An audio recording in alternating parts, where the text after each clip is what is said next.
क्या आपका पैसा बैंक में सच में सुरक्षित है? आज के समय में जब बैंकिंग सेक्टर में कई चुनौतियां सामने आ रही हैं, तो ये सवाल हर किसी के दिमाग में आता है। तो चलिए जानते हैं कि बैंकिंग सुरक्षा के असली पहलुओं के बारे में आज हम इस वीडियो में बात करेंगे। नमस्कार, मेरा नाम है आफरीन खान और आप लोग देख रहे हैं तेज तरार। बैंकिंग सिस्टम और आरबीआई के नियम क्या हैं, ये जानना बेहद ही जरूरी है। सबसे पहले बैंक आपके पैसे को संभालते हैं, लेकिन उसे पूरी तरह से तिजोरी में बंद नहीं रखते।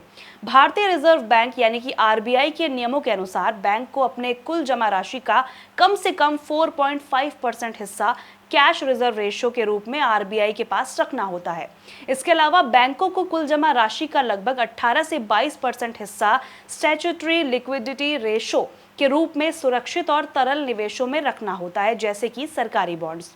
इसके लिए नियम बनाए गए हैं ताकि बैंक के पास हमेशा नगद मौजूद रहे और अचानक पैसों की मांग को पूरा किया जा सके।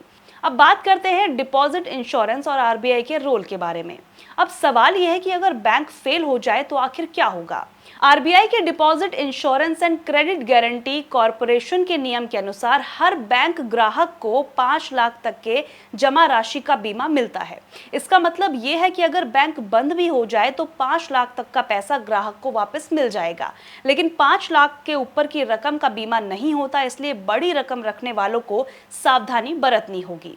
पीएमसी बैंक का उदाहरण तो आपको याद होगा, नहीं याद है? चलिए मैं बताती हूँ। 2019 में पीएमसी बैंक के जो फ्रॉड की खबर है वो सामने आई।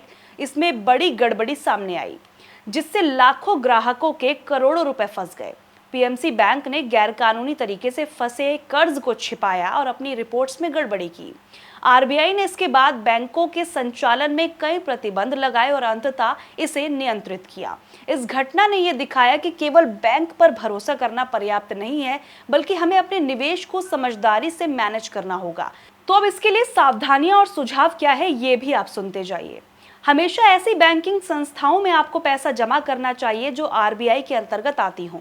5 लाख तक की जमा राशि पर आपको जो सुरक्षा है वो मिलती है, इसलिए अपनी बड़ी बचत को विभाजित कर सकते हैं आप। हालांकि ये हमारा सजेशन नहीं है, आप किसी भी एक्सपर्ट की राय से ही ये सब कुछ कीजिएगा, लेकिन आप अपनी बचत को म्यूचुअल फंड्स, गोल्ड स्टॉक्स और अन्य निवेशों के माध्यम से भी बांट सकते हैं ताकि जोखिम कम हो जाए। हालांकि मैं फिर से कह रही हूँ कि एक्सपर्ट्स की सलाह के बाद ही आप ऐसा कीजिएगा।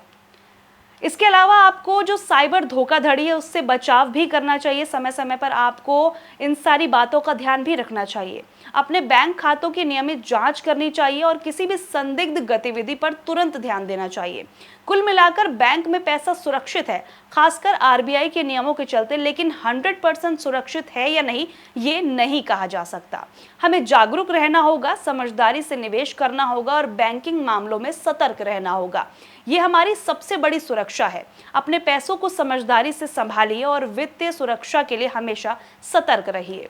उम्मीद करते हैं ये वीडियो आपको पसंद आया होगा। अगर ये वीडियो आपको पसंद आए तो इसे शेयर जरूर कीजिएगा, लाइक जरूर कीजिएगा और ऐसी वीडियोस के लिए हमारे चैनल को सब्सक्राइब जरूर कीजिएगा। आज के लिए इतना ही, मुझे दीजिए इजाजत। नमस्कार।